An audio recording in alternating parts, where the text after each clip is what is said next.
Queridos irmãos, no Senhor Jesus Cristo, no credo apostólico, nós confessamos que cremos na remissão dos pecados. E o que isso significa para nós? Qual o sentido dessas palavras, dessa confissão no credo apostólico? Para muitas pessoas, o credo apostólico é um documento histórico incompleto e até desnecessário para alguns. Alguns entendem que, por exemplo, que a fé reformada não pode ser ensinada com o credo apostólico. Algumas pessoas mais desinformadas que não procuram se aprofundar na fé bíblica reformada acabam entendendo que os documentos confessionais e até os credos antigos são desnecessários. Isso realmente é um pensamento estranho, não é? É um pensamento estranho. Porém, irmãos, nós podemos observar que se o nosso catecismo ele já aborda o credo, expõe o credo, essa opinião então não é válida, não tem sentido. Nós temos um testemunho completamente contrário aos nossos próprios documentos reformados, que são muito mais complexos do que os credos antigos, do que os 3 credos ecumênicos, mas que expõem, como nosso catecismo, estes credos, e no caso o credo apostólico. O credo ele foi feito, irmãos, para expor o mais básico da fé cristã, e não para ser um documento complexo, um documento detalhado e extenso. Por isso mesmo temos o credo, nesse sentido, sendo exposto justamente, ensinado justamente nos nossos documentos confessionais que são mais elaborados e mais recentes comparado ao tempo de uso do credo. Por exemplo, a nossa confissão belga, ou então o nosso catecismo, o catecismo de Heidelberg, que expõe, não é, em seus domingos o credo apostólico, como iremos aprender hoje mais uma vez. E ainda assim, irmãos, todo esse ensino não é fiel ao que nós também subscrevemos nos credos antigos. O credo, então, ele é completo. Ele é completo porque ele foi feito para um objetivo e ele cumpre esse objetivo. Se nós observarmos o credo como algo que tem que nos dar muito mais conhecimento detalhado da fé, então o credo será incompleto. Mas se percebermos o seu objetivo, que é ajudar os cristãos a formularem em sua mente, estruturarem em sua mente de maneira trinitária para confessar o Deus verdadeiro como aquele que nos salva, então sim, o credo cumpre a sua função e, portanto, ele é completo. É um credo simples, mas que nos ensina muito. E cada artigo tem uma profundidade que deve ser analisada por cada cristão, para que possam perceber a fidelidade dos credos antigos, dos 3 credos ecumênicos, em ensinar a fé no único Deus verdadeiro, para então sermos salvos por meio desta fé. Resumidamente, é o que nós aprendemos nos credos ecumênicos. Agora, irmãos, por que eu estou falando então do credo apostólico, por exemplo, citando os credos? Porque é claro que na maior parte da cristandade existe uma negação pelo que o credo apostólico ensina. Isso é fato. Eu não estou dizendo que todo cristão é assim. E nem que somente reformados, não é? Ele confessam o credo apostólico. Por mais que alguns cristãos, alguns grupos cristãos, não usem de maneira formal um credo, não é? No culto, por exemplo, confessando a fé publicamente, ainda assim, se nós formos falar sobre esses artigos de fé para esses cristãos que são de outras comunidades, eles vão concordar com cada artigo. Não é costume deles, nesse sentido, usar os credos num culto, por exemplo. Mas eles podem confessar. Mas também sabemos, irmãos, que muitos grupos ainda, e muitas pessoas que se dizem cristãs, negam aquilo que o credo ensina. Na verdade, boa parte da cristandade nega as doutrinas do credo. Não é? E isso realmente é algo importante para refletirmos. A doutrina do credo, irmãos, é negada por muitas pessoas assim, e quando se nega a doutrina do credo, você não está negando simplesmente um documento elaborado por homens. Sim, os credos antigos, bem como os nossos documentos confessionais como um todo, foram elaborados por teólogos da igreja, pelos reformadores, por irmãos ou pela igreja antiga, não é? Que realmente quiseram explicar a fé, sistematizar as doutrinas bíblicas, e isso é um trabalho humano, nós sabemos disso. Porém, o objetivo desses documentos confessionais não é substituir as Escrituras, pelo contrário, é levar os cristãos às Escrituras. Eles apontam para as Escrituras e nos ensinam realmente a buscar tudo o que é necessário, não é, para o conhecimento da salvação na palavra de Deus. Existe então a negação do credo ou da doutrina do credo apostólico, tanto por parte daqueles que subscrevem o credo de maneira formal, como por exemplo a Igreja de Roma, como também por parte daqueles que abandonaram a confessionalidade, que não conhecem a história da Igreja. E a pergunta é, como estes grupos então eles negam a doutrina do credo? Eles negam quando rejeitam ou discordam, por exemplo, da obra de Cristo que é ensinada no credo apostólico. Para a Igreja de Roma, por exemplo, a boa parte, a boa nova, não é, da redenção não é algo concreto, não é algo firme, como também é assim para muitos evangélicos, que também não confiam na obra de Cristo para a salvação. Ambos os grupos, então, irmãos, falam de graça, não é? Falam em salvação, falam em redenção, porém, a redenção que eles pregam não é uma redenção que realmente redime, que dá esperança segura. É algo que pode ser roubado de nós, que pode ser tirado de nós. É um tipo de salvação que não é salvação. Porém, irmãos, a redenção não é considerada como algo inacabado nas Escrituras.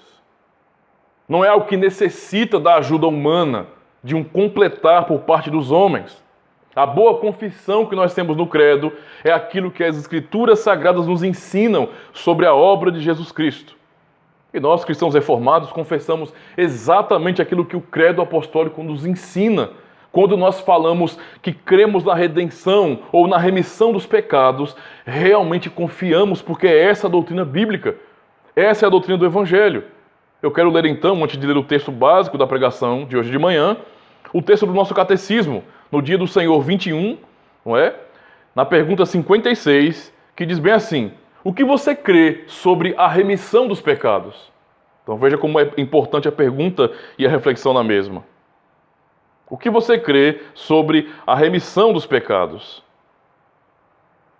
E a resposta: creio que Deus, por causa da satisfação que Cristo realizou, não se lembrará mais dos meus pecados, nem da minha natureza pecaminosa, contra a qual devo lutar durante toda a minha vida, mas me concederá graciosamente a justiça de Cristo, para que eu jamais entre em condenação. Essa é a nossa confissão. É isso que nós cremos acerca da verdade sobre a remissão dos pecados. Não vemos então, de acordo com a resposta de nosso catecismo, que é a expressão de nossa fé, não vemos a redenção ou a remissão dos pecados como algo inacabado, como algo imperfeito. Não é essa a esperança nos dada no Santo Evangelho. Vamos ler então o texto da pregação desta manhã, que é o texto de Romanos capítulo 3. Já lemos Romanos capítulo 4, verso 1 a 8, que também está relacionado com esse assunto, já no momento devocional. E vamos ler agora Romanos capítulo 3, do verso 19 ao 26.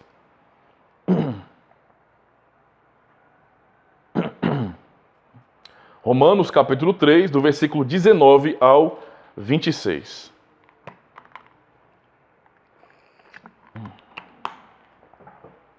Amém? Acompanhe então com sua Bíblia. Diz bem assim a palavra do Senhor.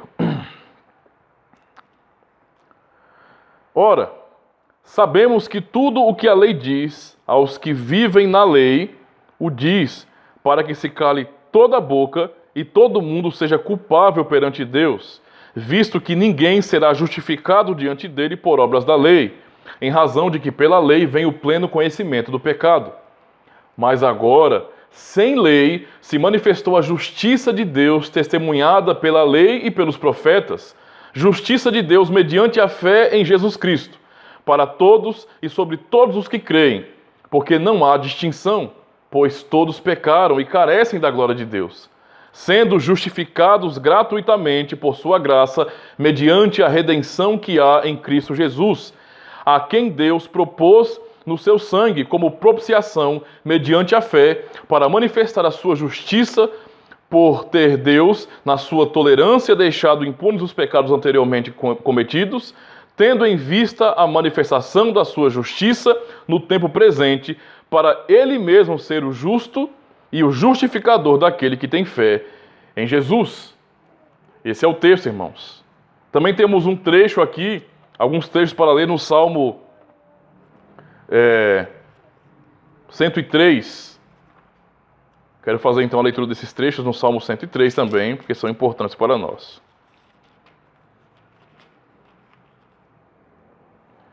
Verso 2 e 3, depois o verso 10 e 12, do Salmo 103. Que diz assim: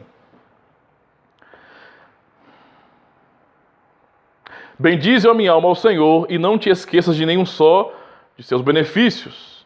Ele é quem perdoa todas as tuas iniquidades, quem sara todas as tuas enfermidades. Verso 4 também. Quem da cova redime a tua vida e te coroa de graça e misericórdia. Agora pulemos para o verso 10 até o 12. Que diz bem assim: Não nos trata segundo os nossos pecados, nem nos retribui consoante as nossas iniquidades. Pois quanto o céu se alteia acima da terra, assim é grande a sua misericórdia para com os que o temem. Quanto dista o oriente do ocidente, assim afasta de nós as nossas transgressões. Até aqui, meus irmãos.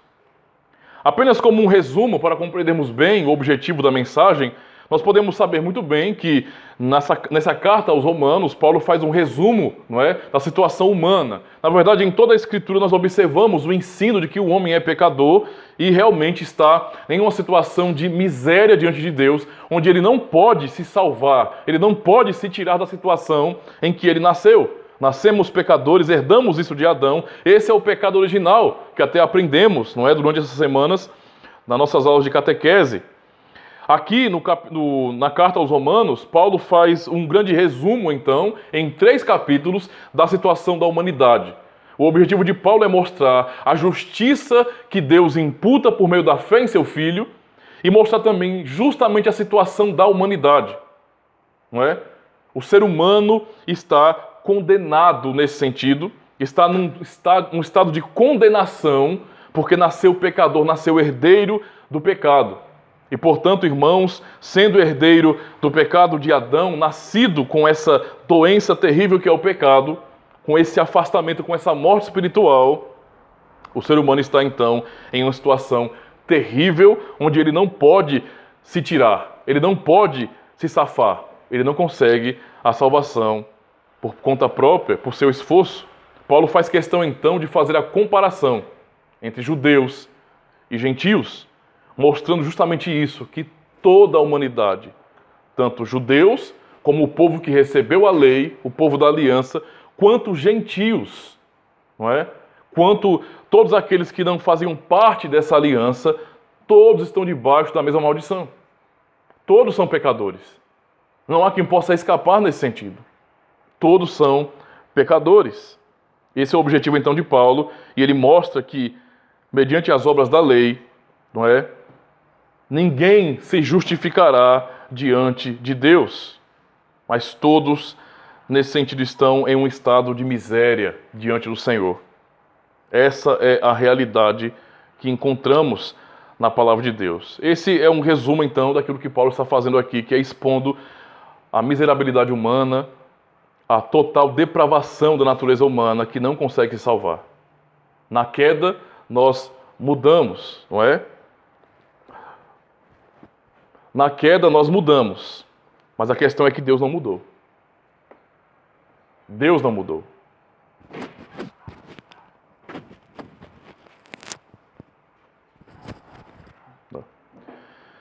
Na queda nós mudamos, mas Deus não mudou, e Ele não mudará jamais. E a sua exigência santa permanece a mesma. É o que nós podemos aprender então nesses capítulos de Romanos para entender a situação da humanidade. Então vamos passar para a primeira parte, então, do nosso sermão, onde nós vamos aprender sobre a justiça de Deus que foi revelada. É justamente essa ênfase que temos no verso 21, quando nós lemos: Mas agora, sem lei, se manifestou a justiça de Deus, testemunhada pela lei e pelos profetas. Então, é isso que nós aprendemos aqui. Paulo ensina justamente isso, que a justiça de Deus foi revelada. Esse é o objetivo. Não é? Esse é o objetivo. Nós vemos em Romanos 1, por exemplo, verso 16 e 17, pois Não me envergonho do Evangelho, porque é o poder de Deus para a salvação de todo aquele que crê. Primeiro do judeu, né, tomando como exemplo os judeus que receberam inicialmente esse pacto, essa lei. Né, então, primeiro do judeu e também do grego, como representante dos gentios no sentido geral.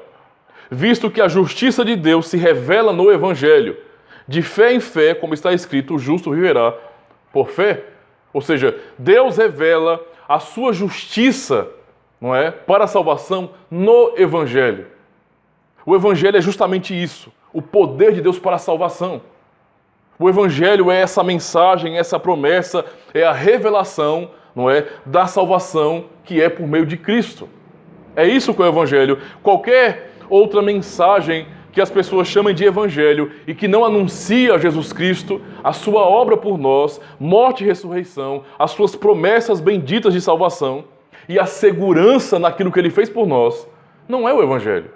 Porque a boa nova que é o Evangelho é justamente que Deus revelou a sua justiça, manifestou a sua justiça por meio de seu Filho. Essa justiça, como Paulo nos ensina, foi testemunhada então, como ele diz aqui, não é, pela lei e pelos profetas.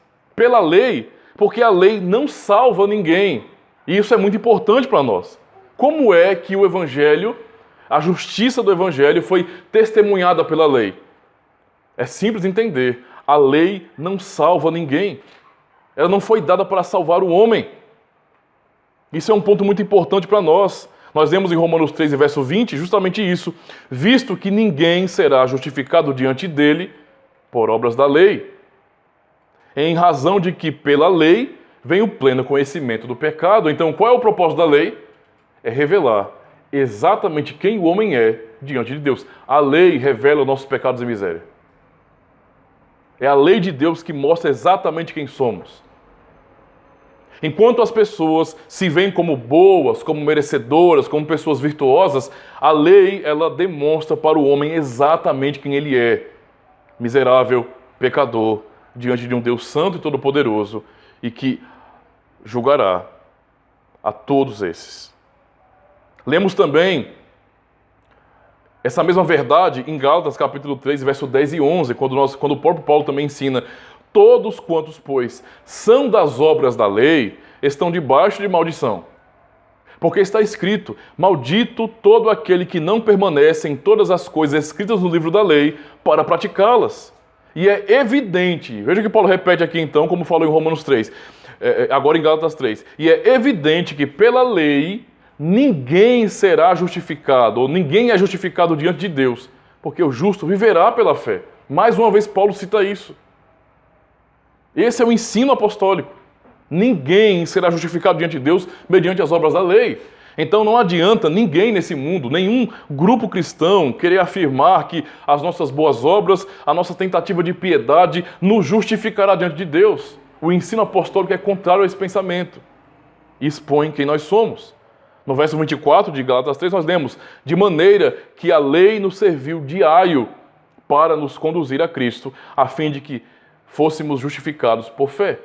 Ou seja, como Paulo fala em Romanos 3, não é? Sem lei, a justiça de Deus se manifestou, testemunhada pela lei e pelos profetas. Então a lei testemunha, sim, da fé em Jesus Cristo, porque aponta diretamente para Ele. Porque a lei nos mostra que nós precisamos ser salvos, que precisamos de um Salvador, sem o qual estamos todos perdidos. Por isso, então, podemos ler essa verdade aqui no Evangelho, na Palavra de Deus, não é? De maneira que a lei nos serviu de aio para nos conduzir a Cristo, não é? A fim de que fôssemos justificados por fé. Esse é o propósito da lei. Testemunhada, então, pela lei e também pelos profetas, nós podemos ler, então, aqui aquilo que o profeta Isaías disse no capítulo 53, no verso 11. Nós lemos: ele verá o fruto do penoso trabalho de sua alma e ficará satisfeito. Ou seja, veja, a profecia aqui nos mostra que o que Cristo realizaria na cruz do Calvário, não é? O que Ele realizou por nós na cruz. A obra completa, não é? Quando Ele olhasse para essa obra, Ele ficaria satisfeito. Ele ficaria satisfeito. Não é estranho quando grupos cristãos não confiam numa salvação perfeita da parte de Cristo?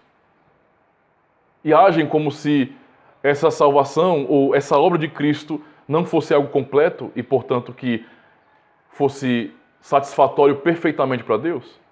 Cristo diz que ficará satisfeito aqui. Quem fala por meio do profeta Isaías é o Espírito Santo, é o Espírito de Cristo. E continua dizendo, o meu servo, o justo, com o seu conhecimento, veja como a justiça revelada da fé foi testemunhada pelos profetas. Ele fala, o meu servo, o justo, com o seu conhecimento, justificará a muitos, porque as iniquidades deles levará sobre si. Então, como Paulo diz, tanto a lei como os profetas testemunham ou testemunharam a justiça que vem por meio da fé em Jesus Cristo. A justificação pela fé.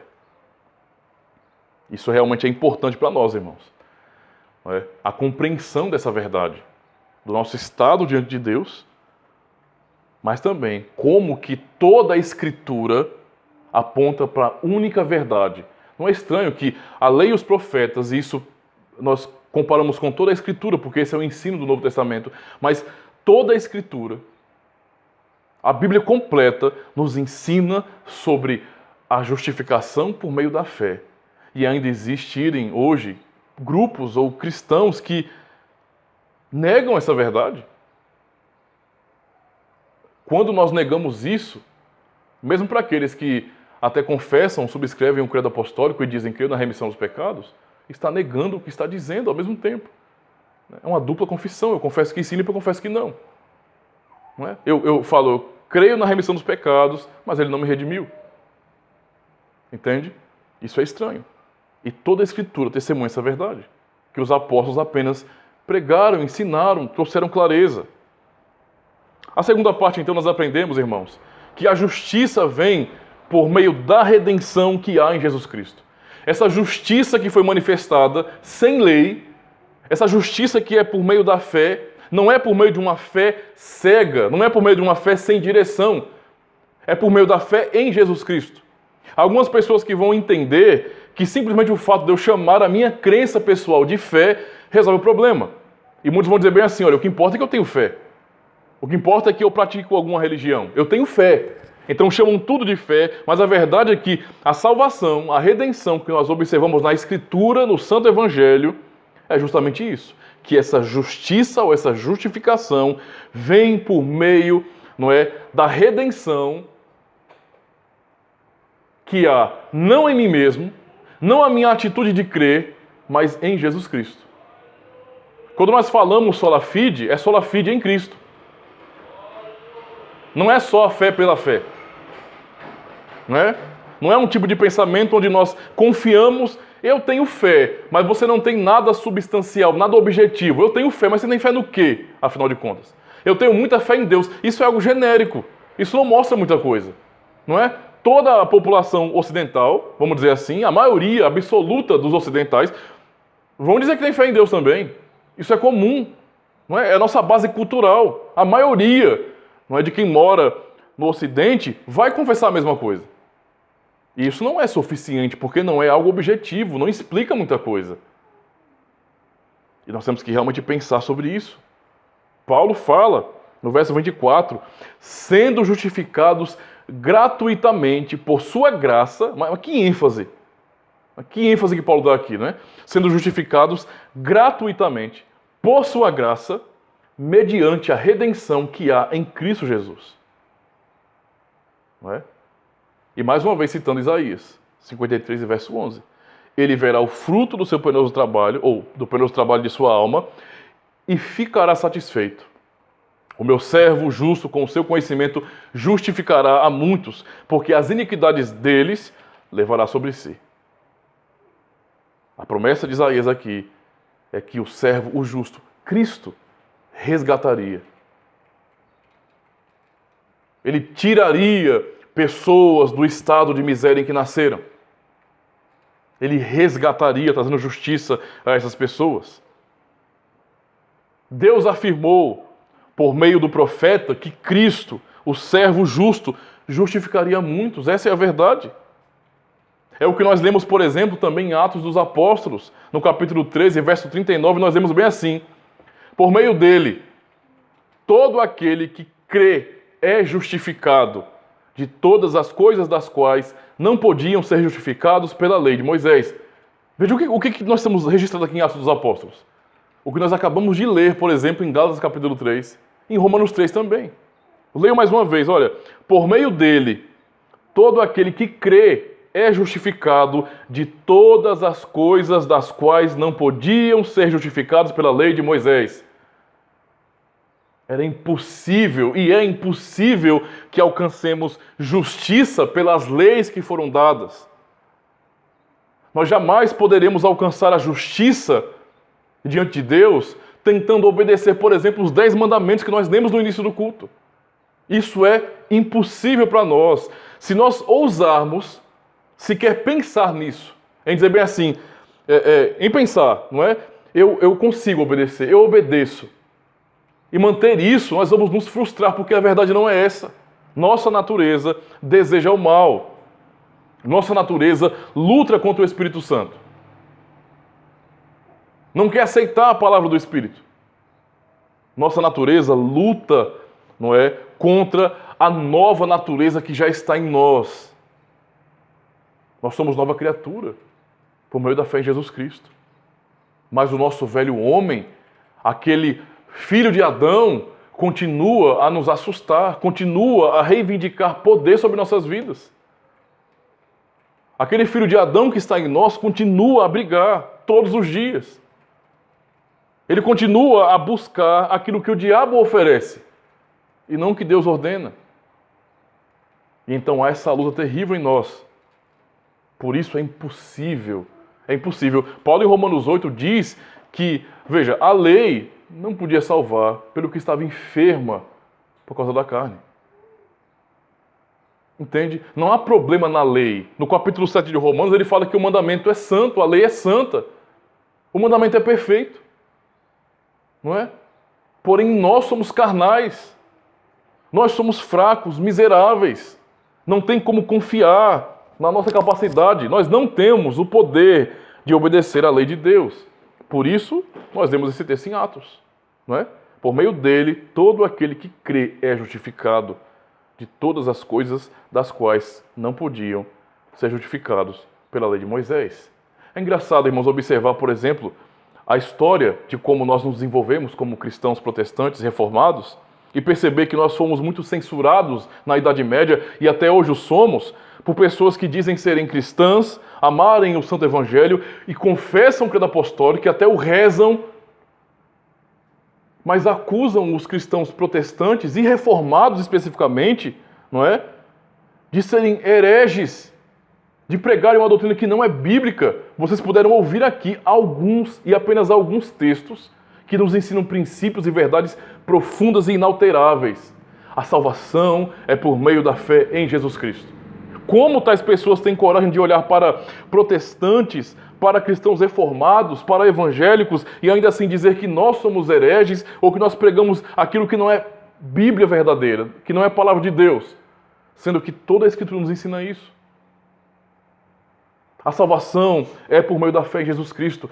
Essa é a revelação do Evangelho. Sem lei se manifestou a justiça, testemunhada pela lei e pelos profetas. Essa é a verdade que o Evangelho nos ensina. A justiça de Deus se manifesta então na vida daqueles que creem no Filho de Deus. É assim que somos justificados, irmãos, crendo no Redentor. A nossa redenção acontece quando nós cremos em Jesus Cristo como nosso Redentor, nosso perfeito Redentor. Essa é a aplicação que Ele faz em nós. Crendo que Cristo é o único e suficiente Salvador, não colocando nada ao seu lado, como muitos fazem. Muitos colocam, por exemplo, não só santos, não é? Não só mediadores humanos, mas também o próprio livre-arbítrio, a capacidade humana, estando ao lado de Cristo para cooperar, para uma sinergia buscando a redenção, a salvação. Mas o que aprendemos é que não é assim que funciona. Aquilo que a lei não podia fazer, somente Cristo fez em sua própria carne, para nos trazer redenção por meio da fé nele, no Redentor, que realmente nos redimiu. Quando alguém então recita o credo apostólico dizendo: creio na remissão dos pecados, mas nega a salvação perfeita realizada, já realizada por Jesus Cristo, realizada de uma vez por todas, como Hebreus nos ensina, não é? E que, portanto, não há condenação para estes, os crentes no Senhor. Quando estes negam essa verdade, eles negam aquilo que acabaram de recitar. Negam aquilo que acabaram de recitar. É uma contradição. É uma contradição subscrever um dos 3 credos ecumênicos e negar a perfeita salvação realizada por Cristo. É uma contradição. Então vejam, irmãos, a única maneira de alguém ser justificado por Deus, isto é, perdoado completamente de todos os seus pecados, é crendo de todo o coração na redenção que há em Jesus Cristo. Que Ele nos redimiu mesmo. Quem não pode confiar em Jesus Cristo como único e suficiente Salvador, não pode esperar também ser salvo por Ele. Essa é a verdade que nós temos aqui. Ou nós cremos em Jesus Cristo de todo o coração, de que Ele é suficiente e de que não precisamos de mais nada, porque Ele mesmo está satisfeito com a obra que realizou, porque Deus está satisfeito com a obra de seu Filho na cruz. Ou nós confiamos nessa verdade, ou não esperemos salvação dele. Ou Ele é o nosso completo e suficiente Salvador, ou Ele não é nada. Ou Ele não é nada. Ou Ele salva, ou Ele não salva. Uma meia salvação não é salvação. Ou Ele salva, ou Ele não salva. Terceiro, então aprendemos que o crente é declarado justo pela fé no Redentor Jesus Cristo. É o que lemos no verso 26, que diz: tendo em vista a manifestação da sua justiça no tempo presente, o que foi testemunhado pela lei e pelos profetas, não é? Foi profetizado para o tempo presente, para Ele mesmo ser justo e o justificador daquele que tem fé em Jesus Cristo. Deus é quem justifica.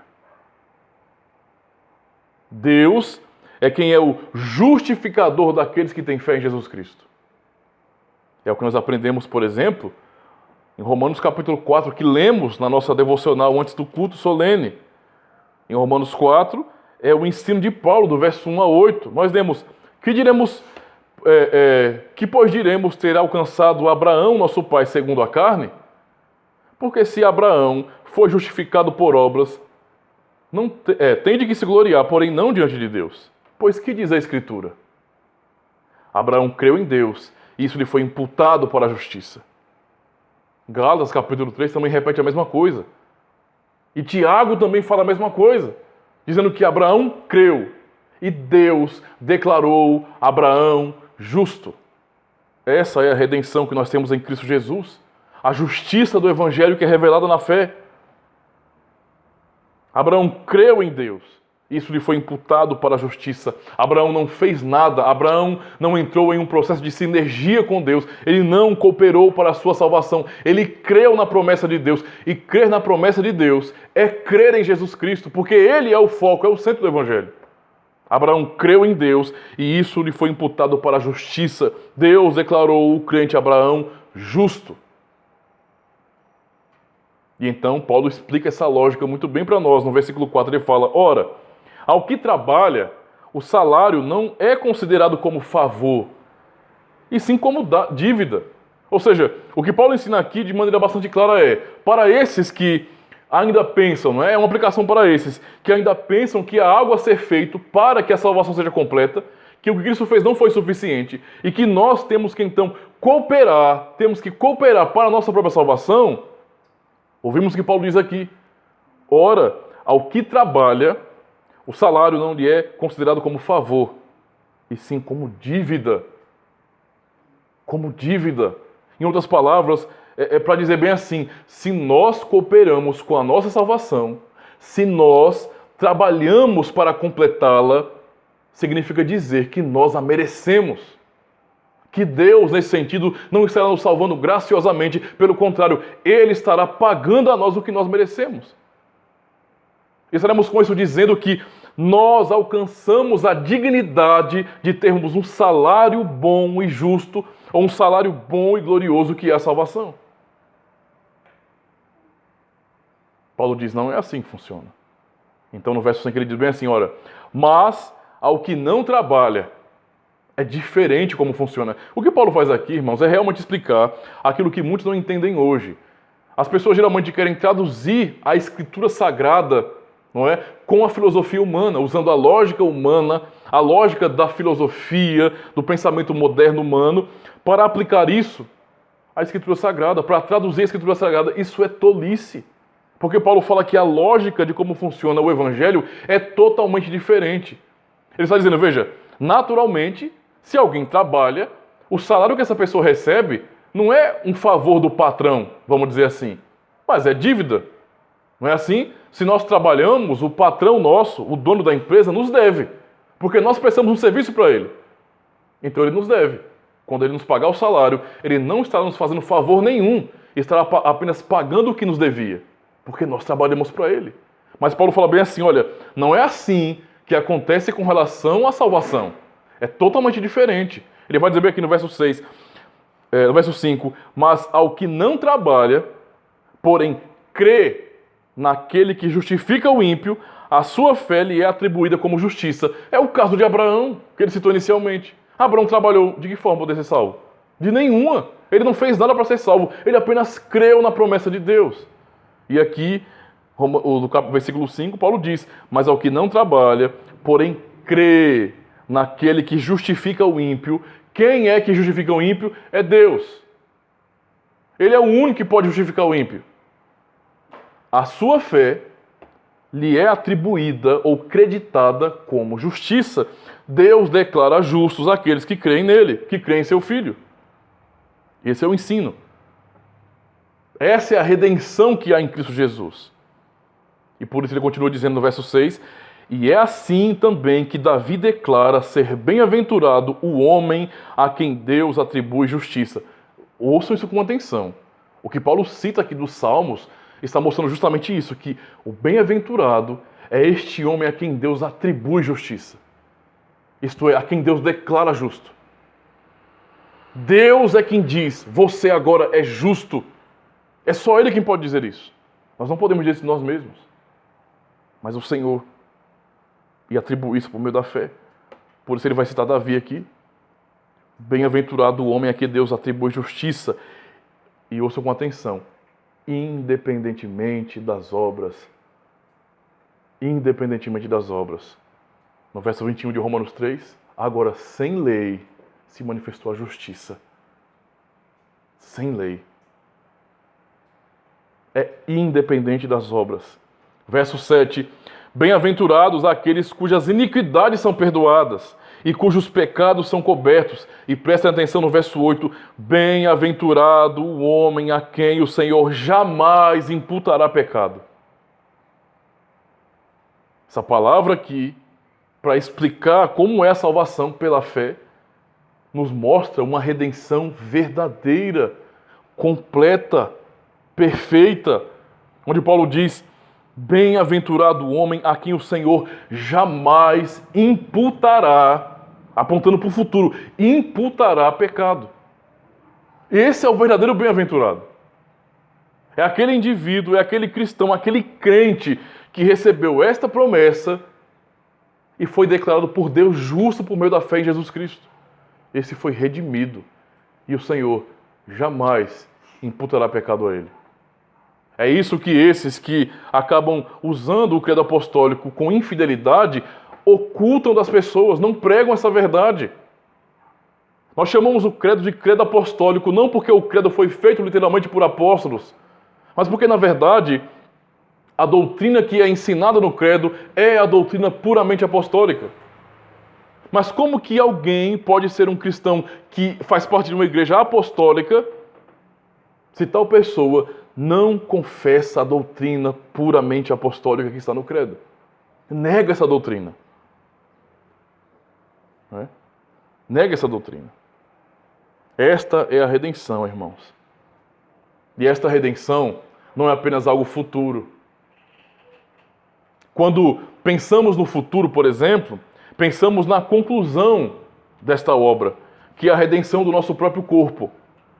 Como lemos em Romanos 8, não é? Que nos ensina que, juntamente com toda a criação, nós igualmente gememos em nosso íntimo, aguardando a adoção de filhos, a redenção do nosso corpo. Romanos 8, verso 23. A doutrina apostólica é esta, que mediante a fé fomos declarados justos, isto é, Jesus Cristo nos redimiu. 1 Coríntios, versos 6 e 11, ouçam o que o apóstolo diz para a igreja: assim foram alguns de vocês. Ou seja, pegando o exemplo de como vocês eram mundanos, mas vocês foram lavados. Olha como o apóstolo trata a igreja. Vocês foram lavados, vocês foram santificados, foram justificados no nome do Senhor Jesus Cristo e no Espírito de nosso Deus. Paulo trata a igreja, os apóstolos tratam a igreja de Cristo como sendo uma igreja lavada, justificada. Cada membro do corpo de Cristo. Gálatas 3, verso 13, nós lemos: Cristo nos redimiu. Essa é a redenção. Ele nos redimiu da maldição da lei. Ele nos resgatou. Redimir é resgatar. Estávamos ali, não podíamos escapar dessa maldição. A obrigação inicial do pacto das obras estava sobre nossa vida. Nós nascemos com a obrigação de obedecer a lei perfeitamente. Ou obedecemos a lei perfeitamente, ou iremos ser condenados no inferno por toda a eternidade. Essa é a obrigação que está sobre todo homem. Mas Cristo nos redimiu desta maldição. Quando se tornou maldição em nosso lugar. Isto é, quando Ele nos substituiu na cruz, Ele então pagou no nosso lugar. A maldição que estava sobre nós foi posta sobre Ele para que Ele fosse condenado em nosso lugar. Por isso Paulo está dizendo aqui, no verso 13 de Gálatas, capítulo 3, Cristo nos redimiu da maldição da lei, quando se tornou maldição em nosso lugar, porque está escrito: maldito todo aquele que for pendurado em madeiro. Colossenses 1, verso 13 a 14. Mais uma vez, como Paulo trata a igreja: pois ele nos resgatou, ou nos redimiu, não é? Do domínio das trevas. O lugar escuro onde nós estávamos no nosso nascimento. Sem a luz do Evangelho, porque não há luz nenhuma em nosso nascimento. Não é? Quando uma mulher dá a luz, dá uma luz física. Não há nenhuma luz verdadeira que ilumine aquela criança que acabou de nascer para que ela conheça a Deus na natureza. Naturalmente, essa pessoa não poderá conhecer a Deus, a não ser que o próprio Deus intervenha por sua providência soberana e transforme o coração daquele indivíduo e transporte aquele que nasceu em trevas para o reino de luz. E é o que Paulo fala aqui em Gálatas, aliás, em Colossenses 1, 13 e 14. Pois ele nos resgatou do domínio das trevas e nos transportou para o reino de seu Filho amado, em quem temos... O que nós temos em Jesus Cristo? É o que nós confessamos no credo apostólico. Creio na redenção, na remissão dos pecados, em quem temos a redenção, a saber, o perdão dos pecados. Fomos perdoados, irmãos, por meio de Cristo, pela fé nele, não é? Pela fé nele. 1 de Pedro 1, verso 18 a 20, nós lemos: pois vocês sabem que não foi por meio de coisas perecíveis, como prata ou ouro, que vocês foram redimidos da sua maneira vazia de viver, transmitida por seus antepassados. O que nós herdamos de nossos pais. O pecado que herdamos. Ou, na verdade, aqui o objetivo é mostrar que nós não fomos redimidos pela tradição que nós herdamos de nossos pais. Não é estranho que algumas pessoas confiem na tradição para serem redimidos? Meus pais são cristãos, logo eu sou redimido. Totalmente ao contrário. Totalmente errado. Nós não fomos redimidos por causa de tradição. Nós não fomos redimidos por aquilo que nossos pais nos ensinaram. A redenção é sobre aqueles que creem em Jesus Cristo. E a redenção não tem nada a ver com uma mera tradição. Fomos redimidos da nossa vã maneira de viver, transmitida pelos nossos pais. Não fomos assim, mas pelo precioso sangue de Cristo, como de um cordeiro sem mancha e sem defeito, conhecido antes da criação do mundo, revelado nestes últimos tempos em favor de vocês. O que Pedro ensina para a igreja aqui é justamente isso. E para aqueles que eram judeus ali naquele período, para nós hoje também. Não foi por tudo que aprendemos de prática litúrgica na lei que nós somos redimidos. Vocês um judeu, alguém que se diz salvo no Senhor, não foi redimido. Porque animais foram sacrificados no passado. Olha, aqueles animais, aqueles bodes, aqueles bois, não é? Eles foram mortos de maneira ordenada por Deus na liturgia do culto, como sacrifício substitutivo, como foi no caso no início, não é? Com Adão, com seus filhos, com os patriarcas. Mas nenhum desse animal que foram mortos ali, que derramaram seu sangue, nenhum desses que foram mortos, desses animais, jamais perdoou ninguém. Nunca houve redenção no sangue de cabritos e de bois. Nunca. Porque tudo o que era feito, os animais sendo mortos, o sangue deles sendo derramados, apontava para o único sangue de Jesus Cristo. É o que o Pedro está dizendo aqui. Mas pelo precioso sangue de Cristo, como de um cordeiro sem mancha e sem defeito, conhecido antes da criação do mundo. Ou seja, o que Pedro faz aqui é falar, isto faz parte dos eternos decretos de Deus, conhecido antes da fundação do mundo. Determinado antes do mundo ser criado, mas revelado nestes últimos dias para o benefício da igreja, a favor de vocês.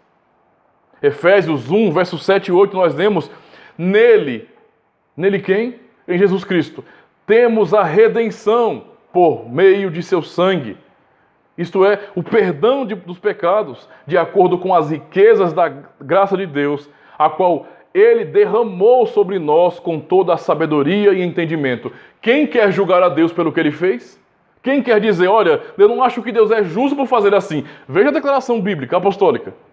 Deus fez isso, de nos redimir por meio de Cristo, derramando isso abundantemente sobre nós, em toda a sabedoria e entendimento. Mas há pessoas que ainda querem questionar Deus, não é? E julgar a Deus. E se questionar, não, isso não é justiça, isso não é fidelidade, isso é injusto na verdade. Mas o que a Escritura nos ensina é justamente isso. Deus é o Deus da sabedoria. É por isso que, voltando, a irmã Ana diz lá, no primeiro livro de Samuel, no capítulo 2, não multipliquem palavras, não é?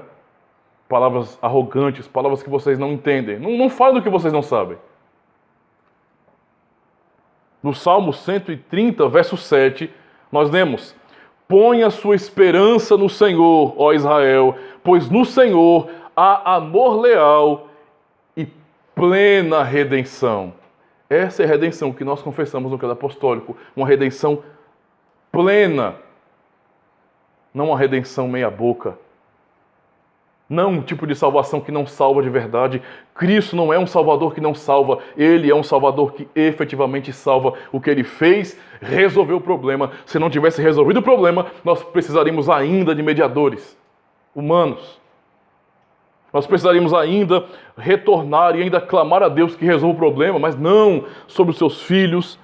Ele resolveu o problema enviando o seu próprio filho em favor de nós, em favor do seu povo. É por isso, amados irmãos, que a nossa confissão sobre a plena redenção, a remissão dos pecados, é uma confissão alegre. Quando nós confessamos no credo apostólico, creio na remissão dos pecados, essa confissão deve ser uma confissão alegre. Quem confessa isso precisa realmente confiar que essa é a verdade. Essa pessoa tem que estar segura de que Deus jamais se lembrará de seus pecados. Jamais se lembrará de seus pecados. Podemos, como diz então o salmista, não é? Dizer bem assim, cantando de alegria, no Salmo 71, verso 23. Nós podemos dizer bem assim, pela redenção dos pecados. Os meus lábios gritarão de alegria quando eu cantar louvores a ti, pois tu me redimiste. Nós podemos confessar o credo apostólico de maneira alegre, confiando na fidelidade daqueles artigos, porque essa é a verdade que o Evangelho nos ensina. Veja, irmãos, que esperança nós recebemos do Senhor. Como nós vemos no Salmo 103, é o que ele diz ao seu povo, ao povo que ele redimiu. E é justamente porque Deus redimiu um povo, não é?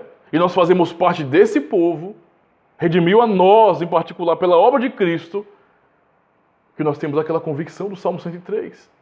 Quando o salmista diz que Deus não nos trata segundo os nossos pecados merecem. Não nos retribui consoante as nossas iniquidades. Pelo contrário, Ele afasta de nós as nossas iniquidades, porque Ele nos redimiu por meio de Cristo. Essa é a esperança alegre que nós temos, irmãos, na palavra de Deus. O que podemos então observar para concluir, amados irmãos, é que a nossa confissão no credo de que cremos na remissão dos pecados é uma confissão segura. Guardem isso no coração de vocês. É uma confissão segura. Quando recitamos juntos o credo apostólico, confessamos o puro ensino bíblico, a fé da igreja no Redentor Jesus Cristo, que realmente redime. Negar que fomos justificados por meio da fé é negar que Cristo nos redimiu. E se Ele não nos redimiu, como de fato nós aprendemos na palavra, então estamos todos perdidos. Mas esta não é a confissão da igreja. Essa não é a fé revelada por Deus à igreja. A igreja, a fé da igreja una, santa, católica e apostólica, é que, por meio da fé em Jesus Cristo, o Redentor, fomos de fato redimidos, porque Deus nos imputou justiça, ou seja, nos declarou justos pela fé no seu Filho. Como aprendemos no Salmo 2, no verso 12, que é o último verso, a parte B. Bem-aventurados todos os que nele se refugiam. Amém. Graças a Deus.